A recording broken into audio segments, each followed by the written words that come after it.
While servicing my machine, a coin fell down out of the coin slot. So let's see what it was. Yep, minor coin jam. Let's see if we can get it cleared.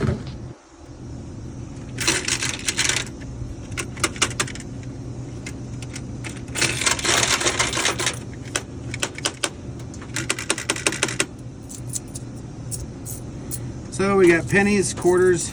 Looks like they crammed too much. The coin that fell out was a very sticky coin.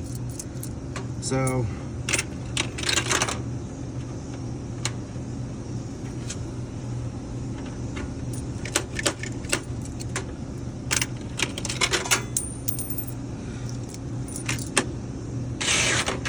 and now it's back working again. For more vending related content, like and subscribe. Have a great day, everyone.